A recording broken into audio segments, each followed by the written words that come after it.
Hello guys, Assalamu alaikum. Welcome back with a new class, and in this class we learn about how to write application in English language. दोस्तों असां पंहिंजी हिकु ॿी class सां हाज़िर आहियूं ऐं हिन क्लास में असीं ॻाल्हि कंदासीं त असीं अंग्रेज़ी ज़ुबान में कहिड़े तरीक़े सां एप्लीकेशन लिखी सघूं था, कहिड़े तरीक़े सां दरख़्वास्त लिखी सघूं था। अंग्रेज़ी ज़ुबान में दरख़्वास्त लिखण जो मुकम्मल पैटर्न कहिड़ो आहे, मुकम्मल फॉर्मेट कहिड़ो आहे, मुकम्मल डिटेल असां हिन क्लास में तव्हांखे ॿुधाईंदासीं ऐं इन जे आख़िर में अव्हांखे हिकु एप्लीकेशन लिखी करे ॾेखारींदासीं ऐं विच में असां तव्हांखे इन जो पैटर्न सम्झाईंदासीं त एप्लीकेशन कीअं लिखिजे थी। एप्लीकेशन लिखण जी असांखे काफ़ी जाइनि ते ज़रूरत पवे थी। जेकॾहिं असां स्कूल में, कॉलेज में या यूनिवर्सिटी में पढ़ाई करे रहिया आहियूं तॾहिं असांखे अगरि कंहिं इम्पोर्टेंट कम लाइ मोकल जी ज़रूरत पवे तॾहिं असीं एप्लीकेशन जे थ्रू मोकल वठी सघूं था, या वरी कंहिं डिपार्टमेंट में कमु करे रहिया आहियूं या कंहिं कंपनी में किथे बि असीं ऑर्गेनाइज़ेशन में किथे बि असीं कमु करे रहिया आहियूं तॾहिं असांखे एप्लीकेशन जी ज़रूरत पवे थी। ऐं इन खां बावजूदि असां जेकॾहिं एग्ज़ाम जी तरफ़ ॻाल्हि कयूं तॾहिं असांखे एग्ज़ाम में बि एप्लीकेशन जो को न को सुवालु एनी हाउ अचे थो।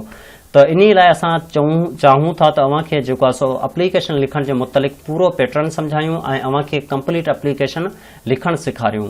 लेकिन हिन क्लास खे स्टार्ट करण खां पहिरीं असांजी हिकु नंढड़ी रिक्वेस्ट हूंदी, जेकॾहिं तव्हां असांजे चैनल ते नया महिमान आहियो त हींअर ई पंहिंजे हिन चैनल खे सब्सक्राइब करो ऐं साथ ही बेल आइकन जे बटन ते क्लिक करियो त जीअं अव्हांखे असांजी नेक्स्ट अचण वारी वीडियो जो नोटिफिकेशन मिली सघे। छाकाणि त हीउ अव्हांजो उहो चैनल आहे जंहिं ते असां अंग्रेज़ी जा तमामु टॉपिक्स सिंधी में बयानु कंदा आहियूं, सिंधी में असीं उन खे सेखारींदा आहियूं ऐं इन सां गॾोगॾु असां अंग्रेज़ी ज़ुबान जी कंप्लीट जेको ग्रामर आहे उहो बि असां इन चैनल ते तव्हांखे सेखारे रहिया आहियूं। त हिन क्लास खे स्टार्ट कंदा आहियूं। ॾिसो, सभ खां पहिरीं असीं ॻाल्हि कंदासीं पैटर्न जे मुतलिक़ त एप्लीकेशन जो पैटर्न छा आहे, एप्लीकेशन जो तरीक़ेकार कहिड़ो आहे। जेकॾहिं पैटर्न ॾांहुं हलूं त सभिनी खां पहिरीं अव्हांखे हिकु साइड खां टू लिखणो आहे। टू लिखे हिते नंढो कोमा ॾियणो आहे। जेकॾहिं अव्हां टू लिखियो ऐं कोमा लिखो, इन खां पोइ ॿी लाइन ते थोरो स्पेस ॾेई करे अव्हां पंहिंजी स्कूल जो नालो लिखणो आहे। स्कूल जे नाले लिखण खां पोइ ठीकु इन जे हेठि अव्हांखे पंहिंजी स्कूल जो एड्रेस लिखणो आहे त हीअ स्कूल कहिड़ी जाइ ते आहे। एतिरे ताईं जेकॾहिं तव्हां लिखे छॾियो, इन खां पोइ हिकु लाइन जो स्पेस छॾी करे ॿी लाइन ते अव्हांखे लिखणो आहे सब्जेक्ट। छा लिखणो आहे? सब्जेक्ट। सब्जेक्ट जो मतिलबु इहो आहे त हीअ एप्लीकेशन अव्हां छा जे लाइ लिखी रहिया आहियो। कंहिं मोकल जे लाइ लिखी रहिया आहियो, कंहिं विज़िट जे लाइ लिखी रहिया आहियो, कंहिं एडमिशन जे लाइ लिखी रहिया आहियो, या वरी कंहिं जॉब में अप्लाई करण जे लाइ लिखी रहिया आहियो। मतिलबु त एप्लीकेशन लिखण जो रीज़न अव्हांखे सब्जेक्ट जी लाइन में ॾियणो आहे। इन खां पोइ अव्हांखे लिखणो आहे रिस्पेक्टेड सर, या जेकॾहिं मैडम आहे त अव्हांखे लिखणो आहे रिस्पेक्टेड मैडम। जेकॾहिं अव्हां ख़ाली सर या मैडम लिखो तॾहिं बि सही रहंदो। एतिरे ताईं लिखी करे अव्हांखे ॿी लाइन ते थोरो स्पेस ॾेई करे जिते अव्हांजो सर ख़तमु थिए उतां खां ई अव्हांखे शुरू करणो आहे with due respect I being to inform that. एतिरे ताईं ही लाइन अव्हांखे लाज़मी लिखणी आहे। इन खां पोइ हिते कुझु लाइनूं आहिनि जिते असां कुझु न लिखियो, इन में अव्हांखे पंहिंजो रीज़न बयानु करणो आहे त अव्हां ही एप्लीकेशन लिखी रहिया आहियो। इन में पंहिंजो रीज़न बयानु करणो आहे त असांखे 2 ॾींहंनि जी मोकल खपे थी, असांखे न्यू जॉब लाइ अप्लाई जे लाइ ही असां जेको आहे सो एप्लीकेशन लिखी रहिया आहियूं, या वरी जे बारे में अव्हां एप्लीकेशन लिखी रहिया आहियो जेको अव्हांजो मक़सदु आहे उहो हिते अव्हां बयानु कजो। बयानु करण खां पोइ अव्हांखे लिखणो आहे therefore kindly grant mid leave for 2 days। जेकॾहिं अव्हां मोकल लाइ लिखी रहिया आहियो एप्लीकेशन तॾहिं अव्हांखे ही लाइन लिखणी आहे। हिते 2 days जी जाइ ते जेतिरा ॾींहं अव्हां मोकल वठणु चाहियो था ओतिरा ॾींहं हिते लिखणा आहिनि। 2 days, 1 day, 3 days, जेतिरा बि ॾींहं अव्हांखे लिखणा आहिनि इहो लिखणो आहे। इहो लिखी करे हिन साइड खे अव्हां लिखणो आहे थैंक्स। थैंक्स लिखण खां पोइ लिखणो आहे यूर ओबीडियंटली यूर नेम। हिते पंहिंजो नालो बयानु करणो आहे, नालो ॾियणो आहे त अव्हांजो ओबीडियंटली केरु आहे। हिते जीअं सपोज़ मोहम्मद शरीफ़ आहे त मोहम्मद शरीफ़। क्लास नंबर ॾियणो आहे त अव्हां कहिड़ी क्लास में पढ़ंदा आहियो। हीअ आहे मुकम्मल पैटर्न ऑफ एप्लीकेशन। त एप्लीकेशन जो तमामु तरीक़ेकार जो पैटर्न इहो ई आहे। हिन पैटर्न जे थ्रू अव्हां एप्लीकेशन लिखी सघो था।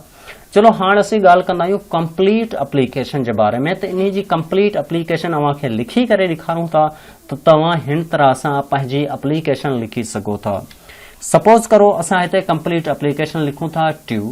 हिते असीं टू ॾिनोसीं द बॉयज़ हाई स्कूल अल्लाह बख्श लिगारी। ही असांजी बॉयज़ स्कूल आहे, किथे आहे? अल्लाह बख्श लिगारी में। इहो असांजो एड्रेस अची वियो। सब्जेक्ट मुंहिंजो छा आहे? Application for sick leave. मुंहिंजी एप्लीकेशन आहे बीमार छॾण जी। छाकाणि त आउं एप्लीकेशन लिखी रहियो आहियां त आउं बीमार आहियां ऐं मूंखे कुझु ॾींहंनि जी मोकल खपे थी। इहो असां सब्जेक्ट लिखियो। सब्जेक्ट लिखण खां पोइ असां लिखूं था respected sir, with due respect I beg to inform that I am suffering from fever since last night. I am unable to come to school and attend class. इहो मुंहिंजो रीज़न आहे त आऊं जेको आहे सो गुज़िरियल राति खां वठी मूंखे बुखार आहे, जंहिं सबबु आऊं स्कूल नथो अची सघां ऐं पंहिंजी क्लास खे अटेंड नथो करे सघां। इहो मुंहिंजो रीज़न आहे। इन खां पोइ आऊं लिखां थो therefore kindly grant me leave for 2 days. इहो लिखी करे आऊं हिते लिखां थो थैंक्स योर ओबीडियंटली मोहम्मद शरीफ़ लिगारी क्लास 10। ही आहे मुकमल एप्लीकेशन। जेकॾहिं अवां पंहिंजो रीज़न वधाए करे लिखणु चाहियो था त असांखे सिर में बि सूर आहे ऐं असांखे जेको आहे सो चक्कर अची रहिया आहिनि, असां क्लास नथा अटेंड करे सघूं, जेको बि अवां सां मसइलो आहे, जेका बि अवां चाहियो था लिखणु उहो हिते लिखी सघो था। ऐं सिंपली सिर्फ़ु 2 सेंटेंस में ही सभु कुझु बयानु कयो आहे, लेकिन अवां खे जेतिरो डिघो चाहो ओतिरो डिघो बि लिखी सघो था। लेकिन इन जो तरीक़ेकार इहो ई आहे। असांजी हिन क्लास ठाहिण जो मक़सदु इहो हो त अवां खे एप्लीकेशन लिखण जो तरीक़ो ॿुधायूं ऐं हिन तरीक़े जी मदद सां अवां एप्लीकेशन लिखी सघो था।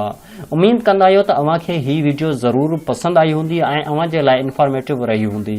जेकॾहिं हिन वीडियो में अवां जो को बि क्वेश्चन हुजे, को बि सवाल हुजे या वरी अवां खे का टॉपिक का ॻाल्हि न सम्झ आई हुजे त अवां असांखे कमेंट करे ज़रूरु पुछा करे सघो था ऐं इनशाअल्लाह असां तव्हांखे उन जो जवाबु पिणु ॾींदासीं। तो दोस्तों असां पंहिंजी अॼु जी क्लास खे हिते ख़त्म कंदा आहियूं। इंशाअल्लाह V will meet in next class. सो खुदा हाफिज़। सिंध बाराजियन सिंधी टोपी अजरक बाराजियन इहा सिंध नदी रीता सिक भरी प्रीता रची नची यारो अंत हिकड़ो